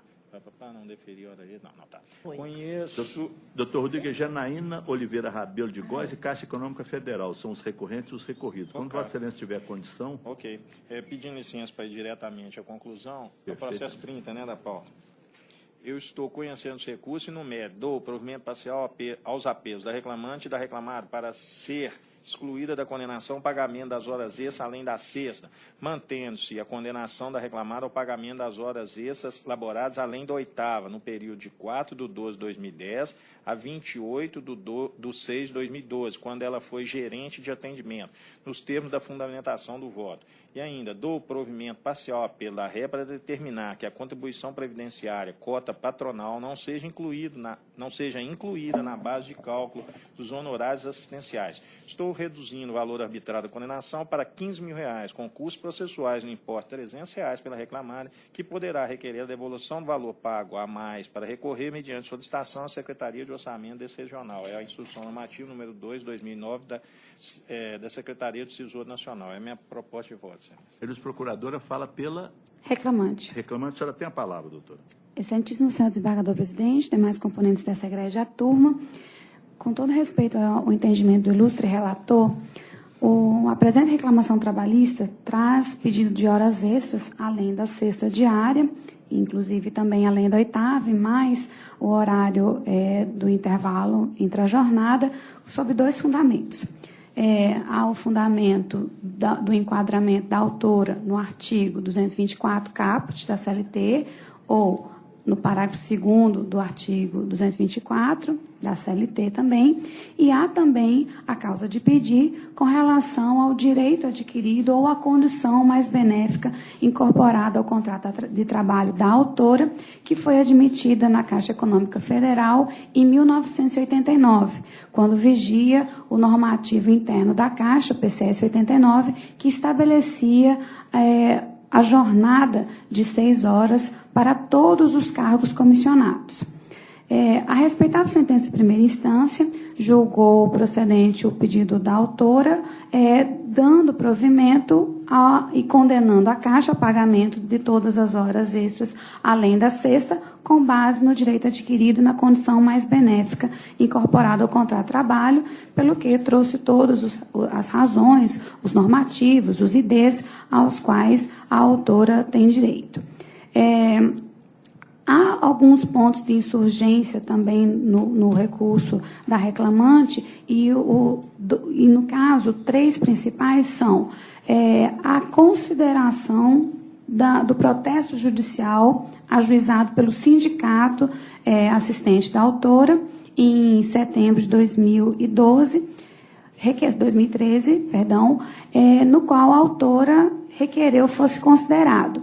O que aconteceu foi que a autora, na sua petição inicial, trouxe a informação de que estaria requerendo a interrupção de prescrição com base no protesto judicial de interrupção, trouxe o número do protesto judicial e não colacionou esse protesto com os documentos iniciais. Na sua manifestação, na defesa, a reclamada não nega a existência, apenas diz que não é aplicado o referido protesto judicial, que já é por demais conhecido da Caixa Econômica Federal em vários outros processos que ela atua-se contra ela. Na sua réplica à defesa, a autora traz, então, o processo judicial, o qual não foi excluído do processo, ele está ainda inserido, apesar de, na audiência de instrução, a reclamada pedir a exclusão e a não consideração desse processo judicial, o que foi acolhido pela respeitável sentença de primeira instância e que, ora, também mantém o ilustre relator. Esse é o primeiro ponto de insurgência com relação à respeitável sentença de primeira instância, que é o deferimento, a consideração do processo judicial que foi ventilado na inicial, que não foi negado pela reclamada e que está nos autos. Com relação ao provimento do ilustre relator para deferir apenas as horas extras, além da 8ª, considerando o período que a reclamante foi gerente de relacionamento e excluindo o período seguinte que ela foi gerente geral, pede-se, com todo respeito, seja mantida a respeitável sentença de primeira instância no que diz respeito ao tão conhecido assunto por Vossas Excelências, que é realmente a condição mais benéfica incorporada ao contrato de trabalho da autora, que foi admitida em 1989. Em conteste, está nos autos, os normativos internos que a Caixa Econômica Federal tinha à época da contratação da reclamante, tudo está nos autos e foi considerado pela respeitável sentença. Por essa razão, independentemente da função que a reclamante exercia, gerente de relacionamento, atendimento e depois, posteriormente, gerente geral. Aqui, mais uma vez, respeitosamente, não há que se sobrepor a aplicação do artigo 62, inciso 2 da CLT, pela discussão da gerência geral, porque está se discutindo descumprimento de norma interna, descumprimento de uma norma interna que era vigente à época da admissão. São causas de pedir, fundamentos diferentes com relação ao que foi acatado na primeira instância. Da mesma forma, caso ultrapassado e não se considere no período que a reclamante foi gerente geral, e sim considerando somente o período de gerente de atendimento, há que se frisar 2 momentos. Gerente de atendimento, a Caixa não traz aos autos, quando a reclamante era gerente de atendimento, os registros de ponto. E isso era obrigação da Caixa Econômica Federal, artigo 74 da CLT, súmula do Colente TST, que pregou que um empregador que tem mais de 10 empregados tem que trazer os registros de pontos dos seus empregados. Isso não foi colacionado aos autos, foi impugnada essa questão, foi feita a prova de uma jornada média de 8 às 20 horas, com 30 minutos de intervalo, tanto no primeiro período como gerente de relacionamento, como depois no período de gerente geral. E também considerando, não considera o direito adquirido, não considera a condição mais benéfica incorporada ao contrato de trabalho, há também, hoje, ainda vigente na Caixa Econômica Federal, o PCC 98, o qual a reclamante ainda está vinculada conforme sua consulta de dados cadastrais juntado aos autos, a qual comprova que a reclamante é vinculada a esse PCC 98. Esse PCC 98 estabelece uma jornada de 8 horas para todos os seus empregados, ou seja, independente de gerência geral, superintendente, presidente, ainda assim haveria que se considerar também, além da 8ª, caso não se considerasse o direito adquirido ou a condição mais benéfica incorporada. E, por fim, caso seja mantida a respeitável sentença com relação ao enquadramento do direito adquirido, também há que se observar a questão da OJ 70, tão discutida do Colente TST. Aqui, por 2 razões. Primeiro, porque não há nos autos o termo de opção da reclamante com relação a essa jornada. E segundo, quando fala-se em compensação de gratificações, na Caixa Econômica Federal não existe a função de gerente de relacionamento, atendimento ao gerente geral, na função de 6 horas. Por essa razão, não há como se deferir essa compensação prevista na OJ 70. É o que se requer, Excelência, com todo respeito, mais uma vez, ao entendimento do ilustre relator. Com a palavra, ilustre relator. Presidente, o processo até parece que é complexo, mas não tem menor complexidade.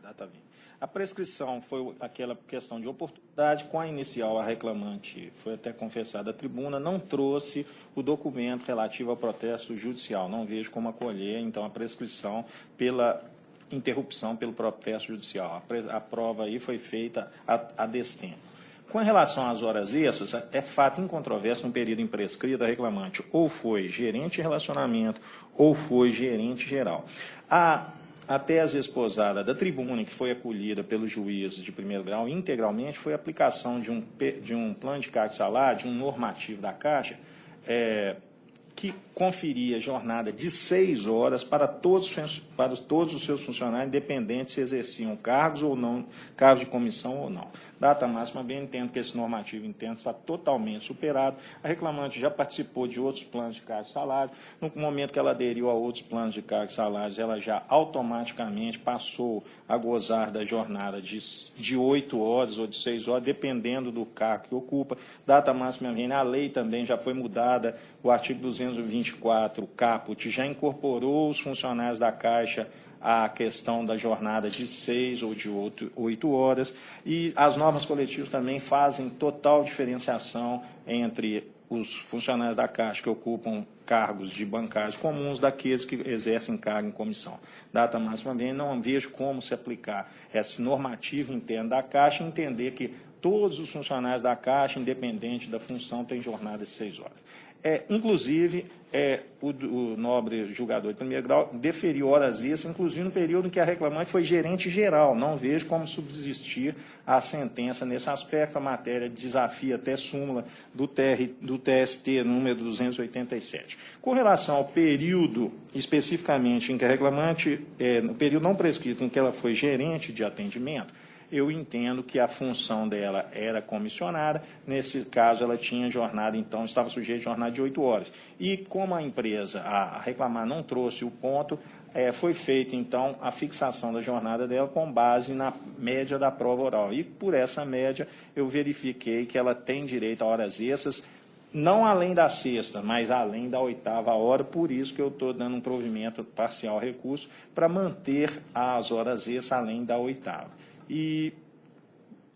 Então, em razão disso, eu estou conhecendo os recursos e dou provimento parcial aos apelos da reclamante e da reclamada para ser excluída da condenação ao pagamento das horas extras além da sexta, mantendo-se a condenação da reclamada ao pagamento das horas extras laboradas além da 8ª no período de 4/12/2010 a 28/6/2012, quando ela foi gerente de atendimento, nos termos da fundamentação. E ainda dou provimento parcial ao apelo da ré para determinar que a contribuição previdenciária, cota patronal, não seja incluída na base de cálculos honorários assistenciais. É a minha proposta de voto.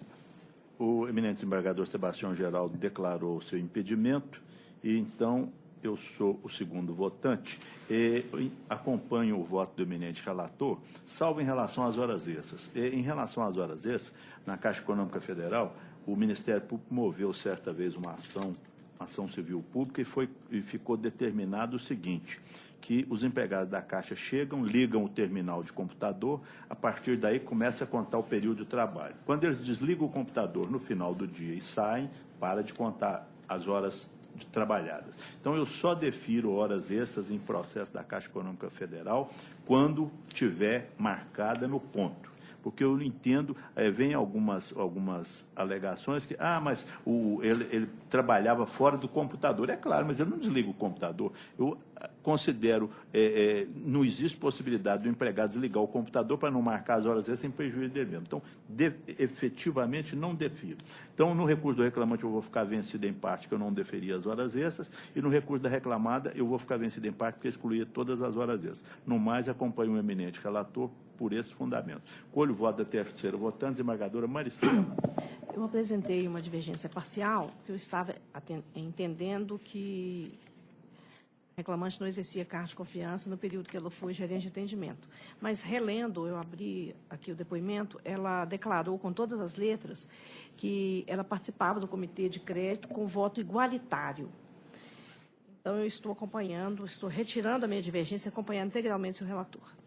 Então, como a eminente terceira votante retirou a divergência, prevaleceu integralmente o voto do eminente relator, vencido o segundo votante, que excluía as horas extras no recurso da reclamada e não deferia horas extras no recurso da reclamante. Esse é o resultado, fica proclamado. Obrigada, bom dia, excelência. Bom dia, doutora. Próximo. Próximo é o 50 da pauta. 50 da pauta do doutor Rodrigo. Falará a doutora Sofia Góes Monteiro, pela recorrente reclamada. Processo Jaiciara Isabela Santos Carvalho, Claro S.A. Doutor Rodrigo, quando tiver possibilidade, pode anunciar a sua proposta de voto. Jaiciara Isabela. Claro. Ok, só um minutinho, senhor. Senhor presidente, aqui pedindo licença para ir diretamente à conclusão, estou conhecendo os recursos, exceto quanto ao item horas extras, indenização por danos morais contidos no apelo da autora por inovação recursal. No mérito do provimento parcial ao recurso da autora para crescer a condenação, pagamento de R$ 17,80 a título de indenização previsto no artigo 479 da CLT. E ainda do provimento ao recurso da ré para excluir da condenação, pagamento da multa previsto no artigo 477, parágrafo 8º da CLT. Estou reduzindo o valor arbitrário da condenação para R$ 17,80, com custas processuais no importe de R$ 10,64, valor mínimo legal, pela reclamada, que poderá requerer a evolução do valor pago a mais para recorrer mediante solicitação à Secretaria de Orçamento desse regional. Com a palavra, ilustre procuradora. Excelência, eu posso me manifestar em caso de eventual divergência? Perfeitamente, doutora. Segundo votante, desembargador Sebastião Geraldo. Estou de acordo. Sou o terceiro votante, também estou de acordo, então proclamo que a unanimidade prevaleceu o voto do relator, como foi anunciado anteriormente. O resultado fica proclamado. Bom dia. Bom dia, doutora. Terminou a sustentação? Ainda tem uma? Então, pode fazer o pregão. É o 19 da pauta, de 9h44, falará a doutora Silvelina Campos Campada, pela recorrida. 19 da pauta, doutor Rodrigo, quando puder, pode anunciar a sua proposta de voto. Só um segundo. 19. É até mais fácil de olhar aqui do que quando o PJ está ali. Por incrível que pareça, vocês só mais nos processos de sustentação. Luiz Cláudio do Rosário, não é isso? Rosário e Pico. Senhor presidente, pedindo licença para ir diretamente à conclusão, estou conhecendo o recurso ordinário e no mérito nego-lhe provimento. É a minha proposta de voto, excelência. A ilustre procuradora fala pelo reclamante ou pela reclamada? Pela reclamada, excelência. A senhora guardaria o primeiro voto divergente? Sim, por favor. Desembargador Sebastião Geraldo é o segundo votante. Que eu cheguei a hesitar, porque a questão tem causa, mas eu, analisando melhor, mas há ainda a questão... Dois temas pendentes e o J, né? Não, desculpe. Isso aqui é uma... Emprego. Relação de emprego. Não, porque a discussão é o seguinte, se a testemunha que tem ação pode depor, evado depoimento ou não, eu estava até pensando em levantar o J sobre isso, é uma questão minha aqui. Mas eu estou acompanhando o relator. Eu sou o terceiro votante, também estou acompanhando o relator, então proclamo que a unanimidade prevaleceu o seu voto, como foi anunciado anteriormente. O resultado fica proclamado. Obrigada. Bom dia, doutora. Bom dia para você.